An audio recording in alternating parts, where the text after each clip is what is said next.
Bienvenidos a Euronews. Hoy miércoles 30 de junio. Les presentamos las noticias más destacadas del día y comenzamos con el certificado COVID digital de la UE que entra en vigor este jueves y que, además de funcionar como salvoconducto del turismo este verano, podría ser aplicado en otras áreas.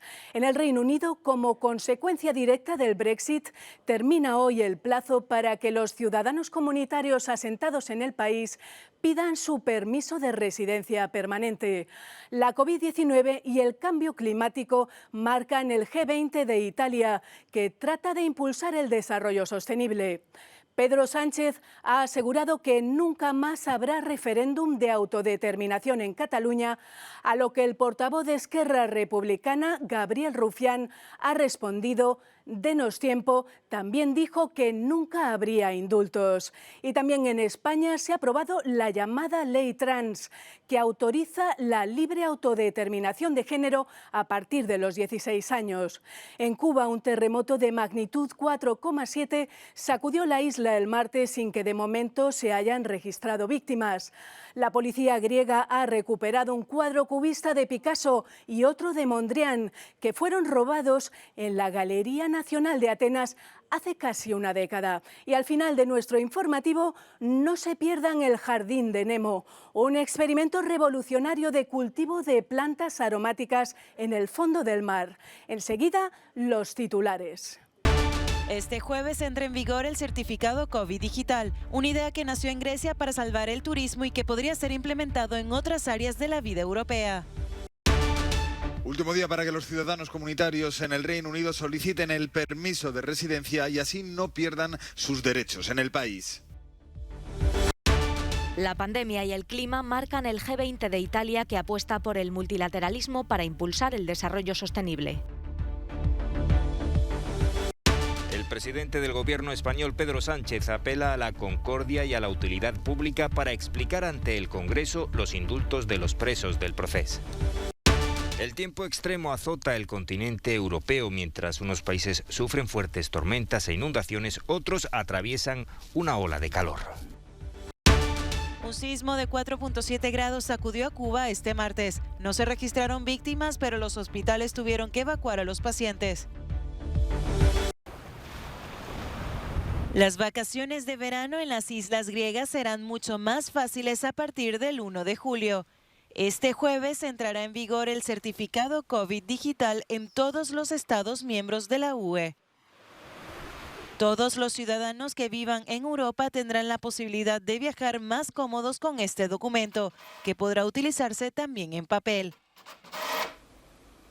La idea de un pasaporte COVID fue propuesta por primera vez por el primer ministro griego en marzo.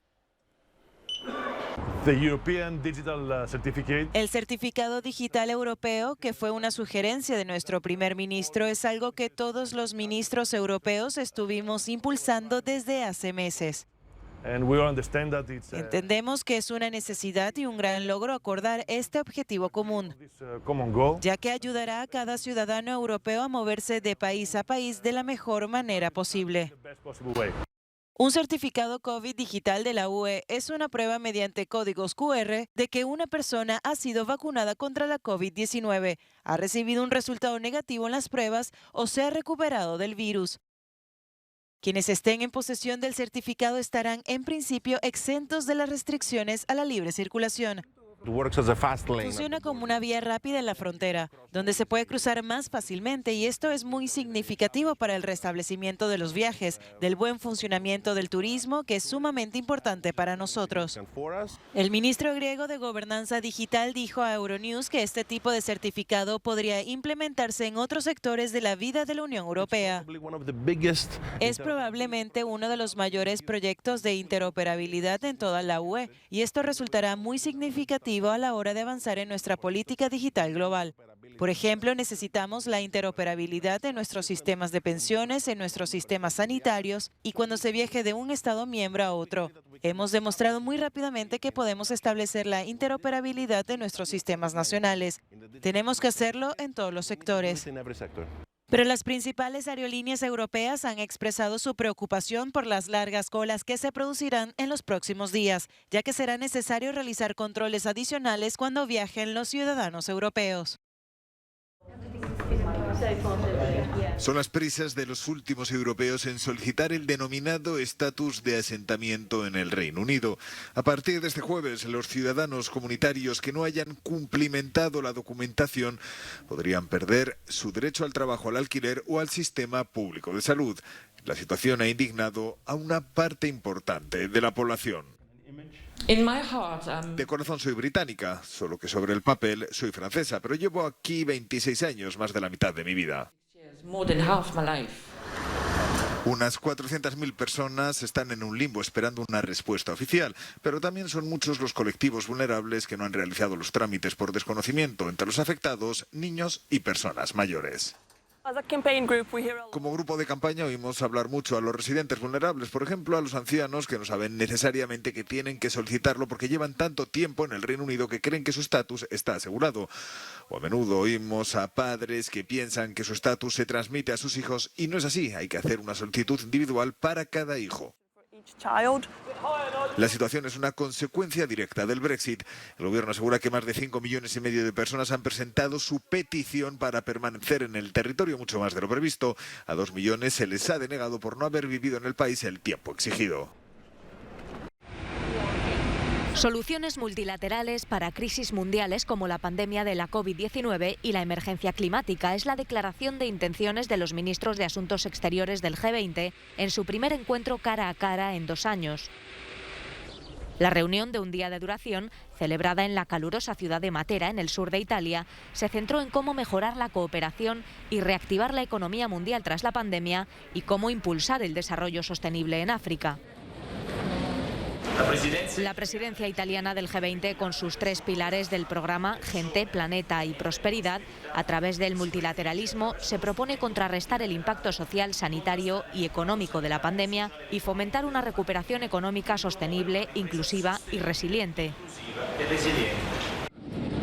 También es importante dónde fomentar el desarrollo y la recuperación. Según el ministro Di Maio, África es un interlocutor fundamental.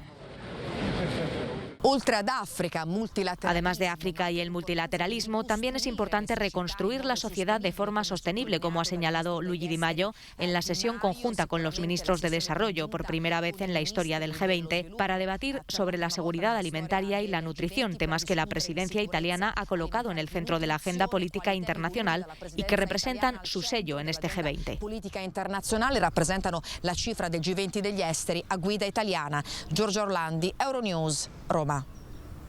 El Gobierno ha estimado que existen razones de utilidad pública que aconsejan conceder estos indultos y, en consecuencia, hemos tomado esta decisión, señorías, en beneficio de los catalanes y las catalanas.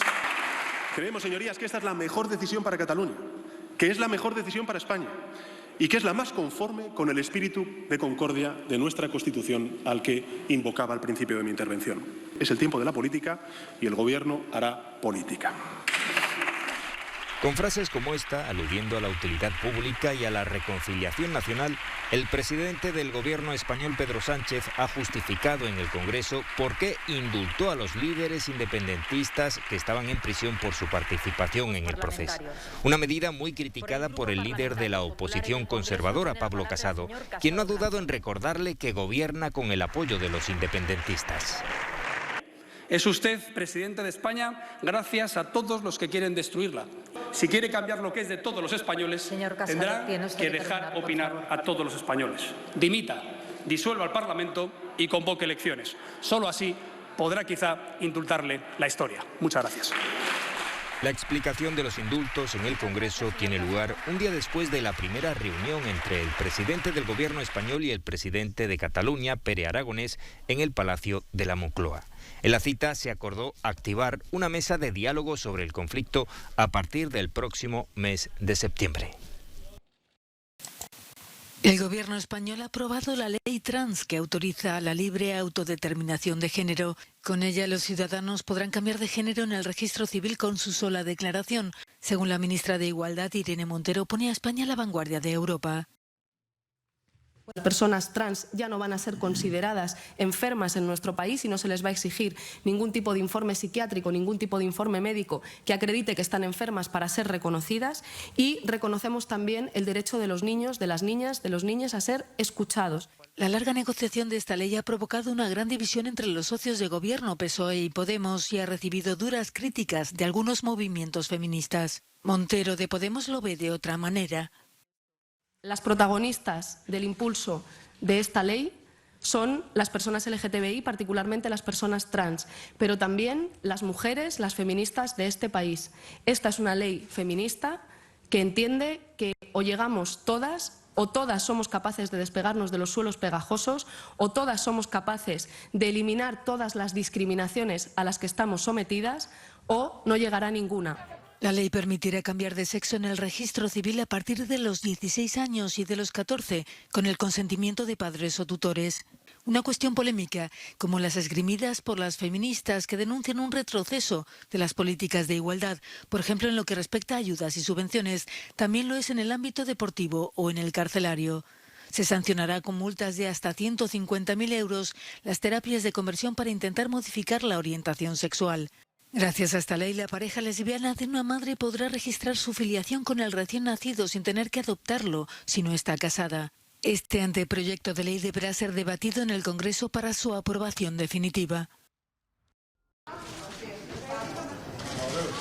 Grecia recupera una pintura de Pablo Picasso. El cuadro Cabeza de Mujer había sido sustraído de la Galería Nacional de Atenas en 2012 junto a otra obra de Mondrian y ha sido hallado en la localidad de Keratea, a medio centenar de kilómetros de la capital.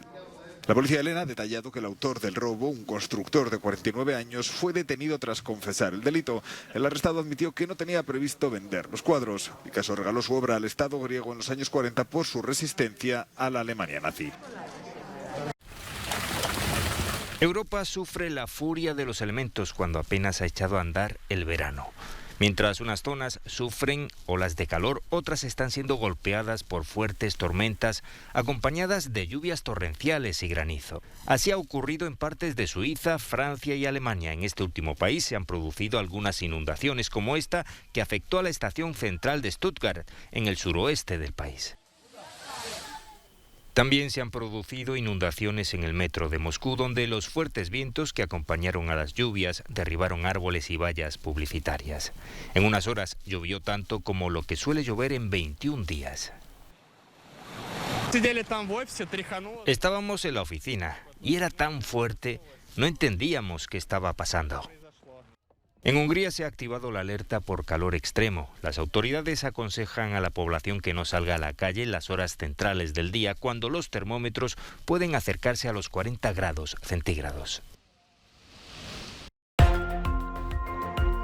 Letal ola de calor en el oeste de Canadá.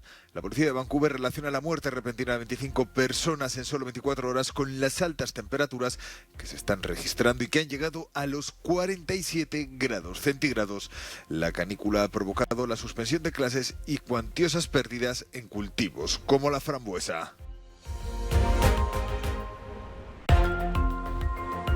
Las últimas tropas alemanas dejan Afganistán después de casi 2 décadas en el país.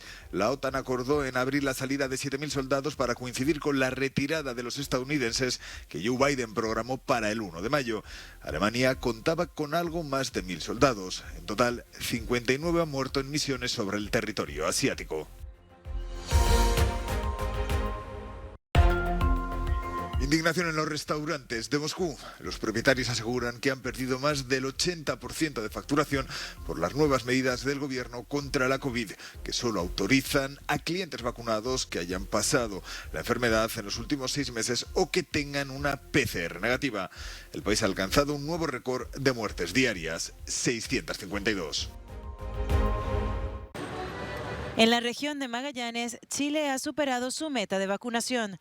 Más del 80% de la población ha sido vacunada contra la COVID-19, un enorme avance que ha tomado por sorpresa hasta el mismo gobierno chileno. Hasta la fecha se han administrado casi 22 millones de dosis en el país y los nuevos contagios han disminuido en más de un 30%. La inmunización de los jóvenes es ahora la prioridad para los sanitarios. En Perú, las vacunas donadas por Estados Unidos comenzaron a llegar este martes por la noche. El presidente de Perú, Francisco Sagasti, estuvo presente en el aeropuerto junto al embajador estadounidense para recibir el envío en Lima. La primera entrega cuenta con algo más de 1 millón de dosis de la vacuna Pfizer. Joe Biden ha prometido más de 2 millones de dosis en total, tal y como lo hizo con Colombia tras sostener una llamada con el presidente Iván Duque. Y Venezuela ha comenzado a administrar la vacuna cubana Abdala, un fármaco que aún no ha sido avalado por la Organización Mundial de la Salud, ni ha recibido aún el visto bueno de la comunidad científica internacional. Venezuela se convierte en el primer país de América Latina fuera de Cuba en administrar una vacuna candidata. El gobierno cubano aseguró que la vacuna de 3 dosis tiene una eficacia del 92%. Venezuela vive un momento crítico en la pandemia, superando los 3.000 fallecidos en total. Cuba vivió este martes un sismo de 4.7 grados de magnitud, que no dejó heridos ni daños importantes, pero el sacudón ha dejado a los cubanos aterrorizados, ya que este tipo de eventos no suele ocurrir en el oeste del país, donde fue registrado el epicentro. Decidimos todo correr, pero ahora mismo estoy todavía asustado, porque nunca me había pasado. El temblor ocurrió a las 11 de la mañana, hora local, interrumpiendo en seco la jornada laboral. Algunos hospitales sufrieron cortes en el suministro de electricidad. En pleno acto quirúrgico estábamos fijando una fractura de cadera y bueno, todo empezó a temblar, todo empezó a caerse dentro del salón. El primer instinto fue de todo el mundo a la expectativa de qué había sucedido, pero bueno, ya cuando nos dimos cuenta que había ocurrido un temblor, tuvimos que continuar. Sencillamente estábamos a mitad del acto quirúrgico y tuvimos que terminar con la poca iluminación que teníamos, la luz de los celulares. Esto nadie lo espera y primera vez en mi vida que yo veo esto. Es un momento que no se lo deseo a nadie, una experiencia muy mala. Mi hermana en el quirófano, yo desesperada, los médicos se portaron muy bien. Los sismos no son frecuentes en el occidente cubano y causan particular alarma en los habitantes de La Habana, sobre todo los que habitan en edificios altos. En enero de 2020, un fuerte sismo de magnitud 7.7 se registró en aguas del Caribe y se sintió en varias provincias de Cuba, provocando la evacuación de edificios de La Habana sin que se reportaran daños. Pero los daños materiales no fueron significativos. Los hinchas de Inglaterra enloquecieron al ver a su selección pasar a los cuartos de final de la Eurocopa, tras ganarle a Alemania con un 2-0. Los goles de Raheem Sterling y Harry Kane en la segunda parte del partido sellaron la primera victoria de Inglaterra que no ganaba Alemania en una eliminatoria desde hace 55 años. Los últimos 10 minutos fueron muy angustiosos, no puedo creer que lo hayamos logrado. Grandes pases en el área, gran ataque, fue fantástico. Vamos a llegar hasta la final, no importa contra quién, Suecia, Ucrania, quien sea, vamos a llegar hasta la final. En una cervecería de Berlín, la decepción estaba grabada en los rostros.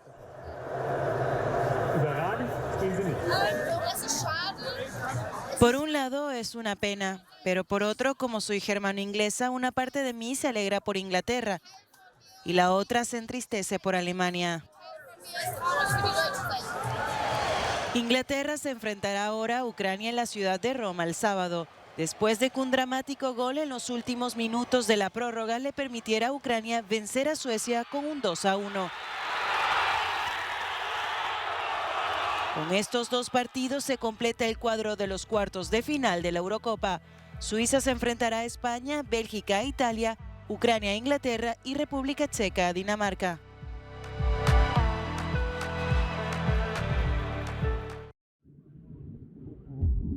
En 2012, cuando Sergio Gamberini tuvo la idea de plantar albahaca bajo el agua en la costa de Liguria, muchos le tomaron por loco.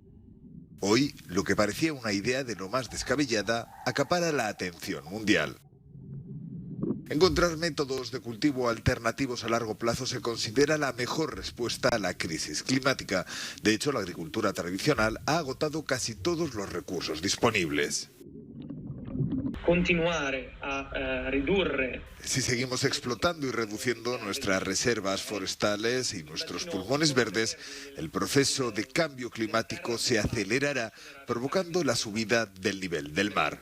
Que poi porta all'innalzamento degli oceani. Abbiamo questa risorsa che è l'oceano. Pero ahora podemos considerar nuestros océanos como un recurso que hay que proteger de forma sostenible y que podemos explorar al mismo tiempo como alternativa a la agricultura tradicional. Tipicamente invece un'attività d'agricoltura che è tipicamente un'attività terrestre. Repartidos en 6 pequeños invernaderos llamados biosferas, la lechuga y las fresas son frutas y verduras que también se han cultivado aquí, y hierbas aromáticas como el orégano e incluso semillas de tabaco figuran entre las últimas incorporaciones. El mar proporciona de forma natural las temperaturas ideales para el crecimiento de las plantas, pero ¿cuál es el papel del agua? Il vantaggio, La ventaja no es solo obtener una planta más potenciada, su sabor es aún más fuerte e intenso, sino que además es posible hacerlo dentro de un entorno totalmente protegido.